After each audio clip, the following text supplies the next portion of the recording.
नमस्कार दोस्तों। अभी बहुत सारे न्यूज़ चल रहे हैं मार्केट में 462 वीज़ा के बारे में, work and holiday visa for Indian. तो इंडियंस लोग होंगे उनको वर्क एंड हॉलीडे वीज़ा मिलने वाला है, 1000 इंडियंस को मिलेगा और ये इस फाइनेंशियल ईयर में मिलने वाला है। तो उसके न्यूज़ अभी अभी बहुत सारे स्प्रेड हुए थे। अभी एलिजिबिलिटी और एप्लीकेशन प्रोसेस वो सब स्टार्ट होने का अनाउंस नहीं हुआ था। उससे पहले मैंने एक ऑलरेडी वीडियो बना दिया था कि ऐसा ये एक प्रोग्राम स्टार्ट हो रहा है इंडियंस के लिए और इसकी प्री एप्लीकेशन प्रोसेस अभी जल्दी स्टार्ट होने वाली है।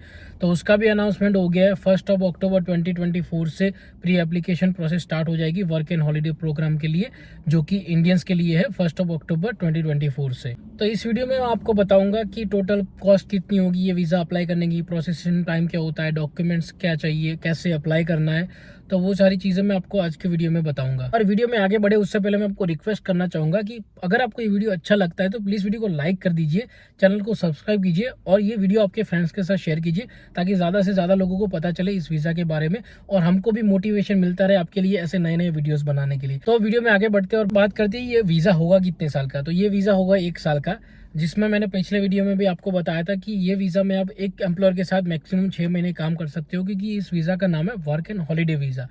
तो वर्क एंड हॉलीडे में आप थोड़ा काम कर सकते हो, थोड़ा घूम सकते हो, इसी के लिए तो इसका नाम है वर्क एंड हॉलीडे वीज़ा।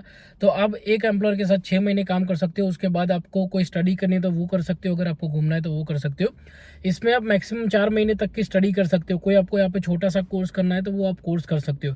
उसका ये बेनिफिट हो सकता है कि यहाँ पे आपको छोटा सा कोर्स करके उसमें अगर आपको जॉब मिल जाती है, उसके जैसे कोई हेल्थ केयर का कोई छोटा सा कोर्स होता है, ऑनलाइन कोर्स होता है, ऐसा कोई कोर्स अगर आपको मिल गया तो वो कोर्स करने के बाद आपको अगर जॉब मिलती है तो चांसेस है, बहुत कम चांसेस है बट थोड़े बहुत चांसेस है कि कोई एम्प्लॉयर आपको स्पॉन्सर कर ले, फिर आप ये वीज़ा एम्प्लॉयर स्पॉन्सर वीज़ा में कन्वर्ट भी करवा सकते हो। तो चांसेस है, थोड़े बहुत चांसेस है, बट इसके बाद आप लंबा स्टे भी कर सकते हो। एक बार यहाँ पे आने के बाद अगर आपको कोई अच्छी जॉब मिल सकती है और या फिर आपका कोई पहचान वाला है जो आपको स्पॉन्सर करने के लिए रेडी हो तो एक बार ये वीज़ा मिल गया, आप यहाँ पे आ गए, फिर थोड़े बहुत पाथवेज ओपन हो सकते हैं आपके लिए। और जैसे कि मैंने पिछले वीडियो में भी आपको बताया था कि अगर आप कोई ऐसे ऑक्यूपेशन में काम कर रहे हो जो ऑक्यूपेशन डिमांड में है, जो डिपार्टमेंट ऑफ होम अफेयर्स ने अपनी वेबसाइट में दे रखा है, अगर आप उस ऑक्यूपेशन में अराउंड 3 महीने काम कर रहे हो तो आप ये वीज़ा को एक्सटेंड भी कर सकते हो। इसी वीज़ा के लिए आप 2nd ईयर 3rd ईयर ऐसे अप्लाई भी कर सकते हो। और इसके अलावा अगर आप कोई बुश फायर एरिया है, जो नेचुरल डिजास्टर हो गया, वहाँ पे आप जाके वॉलंटियरी काम करते हो तो भी आप इस वीज़ा को दूसरी बार अप्लाई करने के लिए एलिजिबल हो पाओगे। तो अब बात करते हैं कि ये वीज़ा अप्लाई करने की कॉस्ट कितनी होगी। तो ये वीज़ा अप्लाई करने के लिए सबसे पहले आपको रजिस्ट्रेशन करना पड़ेगा। तो वो रजिस्ट्रेशन फ़ी है $25, जो कि अराउंड 1500 इंडियन रुपीज़ होती है। एक बार आपने रजिस्ट्रेशन कर दिया उसके बाद अगर आपकी एप्लीकेशन सिलेक्ट हो गई फिर आप वीज़ा के लिए अप्लाई कर सकते हो। और जब भी आप वीज़ा के लिए अप्लाई करोगे तब आपको फ़ी पे करनी पड़ेगी, वो है $650, जो अराउंड होती है 35,000 से 40,000 इंडियन रुपीज़ के बीच में। तो वो फ़ी आपको पे करनी पड़ेगी जब भी आप वीज़ा के लिए अप्लाई करोगे तब। जब एक बार आपका इन्विटेशन सिलेक्ट हो गया, जब भी आप जो रजिस्ट्रेशन अप्लाई करते हो वो आपका सिलेक्ट हो गया उसके बाद। बट वो इन्विटेशन आपको देंगे वीज़ा अप्लाई करने के लिए, उसके बाद भी कोई गारंटी नहीं है कि आपको वीज़ा मिलेगा। कई सर्कमस्टांसेस होगी, जैसे आपका मेडिकल है, कैरेक्टर है, आपका कोई पिछली वीज़ा डिक्लाइन की कोई ऐसी कंडीशन है जिसमें आपका कोई वीज़ा रिजेक्ट हुआ है, तो वो सारी कंडीशन की वजह से चांसेस है कि आपका वीज़ा रिजेक्ट भी हो सकता है। चांसेस थोड़े कम होते हैं वीज़ा रिजेक्ट होने के, एक बार इन्विटेशन आ गया उसके बाद, बट फिर भी थोड़े बहुत चांसेस रहते हैं कि आपका वीज़ा रिजेक्ट भी हो सकता है। तो आपके वो जो $25 है वो और वो जो $650 आपने वीज़ा के लिए दिए थे वो दोनों आपके चले जाएंगे। आपको अगर वीज़ा नहीं मिला तो नहीं मिला, बट आपके वो पैसे आपको वापस नहीं मिलेंगे। तो ये कॉस्ट होगी वीज़ा अप्लाई करने के लिए। उसके अलावा फिर आपको मेडिकल करवाना पड़ेगा, थोड़ा बहुत पीसीसी का खर्चा होगा, तो ये छोटे मोटे खर्चे उसके आसपास हो सकते हैं। तो टोटल मिला के आपको 50,000 इंडियन रुपीज़ के आसपास खर्चा करना पड़ेगा ये वीज़ा अप्लाई करने के लिए। उसके अलावा एजेंट को चूज़ करके आप अप्लाई करते हो तो आप जो उसको फीस देते हो वो उसकी आपको अलग से फ़ी पे करनी पड़ेगी। बट मेरे ख्याल से ये $25 देके आपको सिर्फ छोटी सी प्रोसेस, मैं आपको प्रोसेस आगे वीडियो में बता दूंगा कि इसको कैसे रजिस्टर करना है। तो आप खुद भी रजिस्टर कर सकते हो 1500 रुपये देके।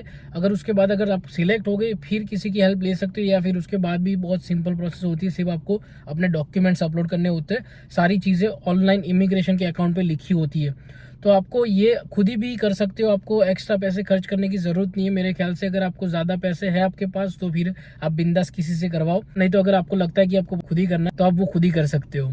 और इसमें बाकी और वीज़ा की जैसे सिलेक्शन प्रोसेस नहीं होती है कि यहाँ पे कोई बंदा बैठा होगा, वो आपकी एप्लीकेशन देखेगा, आपके डॉक्यूमेंट्स देखेगा, फिर आपको वीज़ा अप्रूव करेगा। इसमें रैंडमली सिलेक्ट होगा कि बैलेट पेपर जो कंप्यूटर सिस्टम यहाँ का ऑस्ट्रेलियन गवर्नमेंट का होगा, वो कितनी भी एप्लीकेशन आई होगी, 1,00,000, 2,00,000, 50,00,000 जितनी भी एप्लीकेशन आई होगी, उसमें से रैंडमली 1,000 लोगों को सिलेक्ट करेगा। वो 1,000 लोगों को ऑस्ट्रेलियन गवर्नमेंट इन्विटेशन भेजेगी कि भाई आपको ये इन्विटेशन मिला है ये वीज़ा अप्लाई करने के लिए, तो आप ये वीज़ा अप्लाई कर सकते हो, उसके बाद आप वीज़ा अप्लाई कर सकते हो। तो ये बैलेट पेपर के आधार पे सिलेक्ट होगा। तो ऐसा कोई क्राइटेरिया है नहीं कि आपको ये दिखाना पड़ेगा। बस उसका जो सिंपल सा क्राइटेरिया, वो क्राइटेरिया है कि आपकी एज इन बिटवीन 18 to 30 होनी चाहिए। अगर आप एप्लीकेशन करते वक्त 30 के हो और उसके दूसरे दिन 31 के हो जाते हो तो भी चल सकता है। आपने जब तक 30 आपकी एज 30 थी तब तक अगर आपने ये वीज़ा अप्लाई कर दिया तो भी आप इस वीज़ा के लिए एलिजिबल हो पाओगे। उसके अलावा आपने जो 12th किया उसके बाद +2 मतलब 2 साल की मिनिमम अगर आपने कॉलेज की है तो आप ये वीज़ा के लिए अप्लाई कर पाओगे। उसके साथ साथ आपकी फंक्शनल इंग्लिश होनी चाहिए। दैट मीन्स कि आपके अराउंड 4.5 बैंड्स या फिर पीटी में 30 का स्कोर होना चाहिए, तो ही आप वीज़ा के लिए अप्लाई कर पाओगे। उसके बाद है आपके बैंक में पैसे होने चाहिए अपने अकाउंट में, जो कि अराउंड 5,000 ऑस्ट्रेलियन डॉलर्स है, जो अराउंड होते हैं इंडियन रुपीस में 2,85,000 के आसपास। डिपेंड करता है कि करेंसी का क्या एक्सचेंज रेट है उस टाइम पे, बट फिर भी ये उसके आसपास मतलब 2-3 हज़ार इंडियन रुपीस ऊपर नीचे हो सकता है। बट इसके 2,85,000 के आसपास के आपको फंड दिखाने पड़ेंगे अपने अकाउंट में। उसके बाद नॉर्मली ऑस्ट्रेलिया के सारे वीज़ा अप्लाई करने के लिए जो कंडीशन होती है उसमें से एक ये है कि आपको मेडिकल करवाना पड़ेगा अपना। उसके बाद आपको अपना पीसीसी पुलिस क्लियरेंस सर्टिफिकेट, जिसको कैरेक्टर सर्टिफिकेट बोलते हैं, वो आपको करवाना पड़ेगा। और अगर आपका वीज़ा अप्रूव हो जाता है तो आपको मेडिकल इंश्योरेंस भी लेके आना पड़ेगा 1 साल का, तो आपको वो भी एडवांस में अप्लाई करना पड़ेगा। बट ये सारी चीज़ें अब यहाँ पे ऑस्ट्रेलिया में कोई भी वीज़ा अप्लाई करोगे तो आपको करनी पड़ेगी। तो ये 3 चीज़ें आपको करवानी पड़ेगी अगर आप वीज़ा अप्लाई कर रहे हो तो ये। और अगर आपने पास्ट में कोई वीज़ा अप्लाई किया था और वो रिजेक्शन हो गया तो आपका वो डिक्लाइन लेटर आपको उसके साथ अटैच करना पड़ेगा। जो एक्स्ट्रा डॉक्यूमेंट्स होते हैं वो डॉक्यूमेंट्स में आपको ये भी आपको देना पड़ेगा कि आपका ये वीज़ा रिजेक्ट हुआ था इस रीज़न की वजह से। बट मुझे ये पता नहीं चल रहा है कि गवर्नमेंट ऐसा बोल रही है कि ये रैंडमली सिलेक्ट करने वाला है बैलेट पेपर के आधार पे, कि भाई कोई भी 1,000 लोगों को चूज़ करेंगे। तो ये उससे क्या फ़र्क पड़ने वाला है कि कोई बंदे का वीज़ा रिजेक्ट हुआ था तो कैसे, पता नहीं उनका कोई एल्गोरिदम है कि जिन जिन लोगों की ये क्राइटेरिया मैच होती है उनको ही सिलेक्ट करो या फिर पता नहीं। बट अभी के हिसाब से तो ऐसा है कि आपका कोई अगर पास्ट में वीज़ा रिजेक्ट हुआ है तो आपको वो उसका लेटर आपको इसमें सबमिट करना पड़ेगा डॉक्यूमेंट्स के साथ में। और आपके पास वैलिड आइडेंटिटी कार्ड होना चाहिए। हमारे इंडियंस के लिए वो है पैन कार्ड। आपके पास वैलिड पैन कार्ड होना चाहिए। जब भी आप अपनी वीज़ा एप्लीकेशन सबमिट करोगे तब आपको पैन कार्ड भी सबमिट करना पड़ेगा अपना। अब बात करते हैं कि इसको अप्लाई कैसे करें। बट उससे पहले पिछला जो वीडियो मैंने डाला था उसमें बहुत सारे लोगों ने कमेंट्स की कि भाई आप ये तो बता नहीं रहे हो कि इसको अप्लाई कैसे करें, इसको अप्लाई कैसे करें। उस वीडियो में भी मैंने बताया था कि आप ईमी अकाउंट के थ्रू अप्लाई कर सकते हो, बट तब तक गवर्नमेंट ने खुद सब कुछ अनाउंस नहीं किया था कि प्रोसेस कैसे कब स्टार्ट कर रहे हैं, क्या क्या आपको डॉक्यूमेंट चाहिए होंगे। अब अच्छे से क्लियर होके आया है, जिसकी लिंक मैं आपको डिस्क्रिप्शन में दे दूंगा। उस लिंक में सब कुछ लिखा हुआ है कि आपको अप्लाई कैसे करना है, क्या प्रोसेस है, कितना टाइम लगेगा, वो सब कुछ उसमें अच्छे से लिखा हुआ है। तो वो अप्लाई करने की प्रोसेस में सबसे पहले है कि आपको अपना ईमेल अकाउंट ओपन करना पड़ेगा। तो ईमेल अकाउंट आप खुद भी ओपन कर सकते हो। अगर आप किसी एजेंट के पास अप्लाई करवा रहे हो तो वो एजेंट आपके बिहाफ पे ईमेल अकाउंट ओपन कर देगा। ईमेल अकाउंट के लिए आपके पास एक वैलिड ईमेल एड्रेस होना चाहिए। वो ईमेल एड्रेस आपको वेरीफाई करना है। उसमें आपको वेरिफिकेशन होने के बाद आपको सारी आपकी जो कम्युनिकेशन होगी इमिग्रेशन में वो ईमेल के थ्रू होगी। जो भी आपको नोटिफिकेशन मिलेगी इमिग्रेशन के थ्रू वो ईमेल के थ्रू मिलेगी। तो एक बार आपने अपना ईमेल अकाउंट बना दिया, उसके बाद आपको न्यू एप्लीकेशन में जाना है। न्यू एप्लीकेशन में जब आप जाओगे तो आप उसमें देखोगे कि रजिस्ट्रेशन का ऑप्शन होगा for work and holiday visa सब क्लास 462। तो उस पर आपको सिलेक्ट करना है। उसमें जाके आपको जो सारे डॉक्यूमेंट्स उसमें लिखे होंगे वो आपको सबमिट करने हैं। वो डॉक्यूमेंट्स आप जैसे जैसे सबमिट करोगे आपकी एप्लीकेशन ड्राफ्ट में रहेगी। आपको सबमिट अगर करनी है तो आप कर सकते हो अगर आपके सारे डॉक्यूमेंट्स पूरे हैं तो। नहीं तो आप जैसे जैसे आप डॉक्यूमेंट्स आपके सबमिट करते जाओगे वो आपकी एप्लीकेशन ड्राफ्ट में रहेगी। एक बार जब आपकी एप्लीकेशन सबमिट हो जाएगी, आप जब सबमिट कर दोगे उसके बाद लिखा आएगा उसका स्टेटस एज अ रिसीव्ड। अगर उसका स्टेटस रिसीव लिखा है उसका मतलब है कि आपकी एप्लीकेशन जो है वो ऑस्ट्रेलियन गवर्नमेंट के पास पहुंच गई। अब जब भी बैलेट पेपर के बाद जब भी उसका अनाउंसमेंट होगा, जब भी ऑस्ट्रेलियन गवर्नमेंट के द्वारा प्रोसेस होगी, भाई जो भी बैलेट वो सिलेक्ट करेंगे, तब आपका अगर लग जाता है नंबर, अब अगर आपको इन्विटेशन मिल जाता है तो आपका जो वो स्टेटस रिसीव्ड होगा वो हो जाएगा सिलेक्टेड में चेंज। तो अगर वो आपका सिलेक्टेड में चेंज हो जाता है, उसका मतलब है कि आपकी जो एप्लीकेशन है वो सिलेक्ट हो गई है। उसके अलावा आपको इमिग्रेशन में से ईमेल भी आ जाएगा अगर आपको आपकी एप्लीकेशन सिलेक्ट हो जाती है तो ये बेसिक प्रोसेस है, बहुत सिंपल सी प्रोसेस है ये वीज़ा अप्लाई करने की। नॉर्मली सारे वीज़ा अप्लाई करने की इसी के आसपास सिमिलर प्रोसेस होती है, बट अगर आपको खुद से अप्लाई करना है तो आप कर सकते हो। सबसे पहले आप ईमी अकाउंट ओपन करो, उसमें जाके आपको न्यू एप्लीकेशन पर सिलेक्ट करना है, उसमें जाके आपको रजिस्ट्रेशन पर क्लिक करना है, जो भी वीज़ा आपको 462 अप्लाई करना है उसके बारे में। फिर उसके बाद जो जो डॉक्यूमेंट उसके अंदर मांग रहा है वो डॉक्यूमेंट्स आपको सबमिट करते रहने हैं।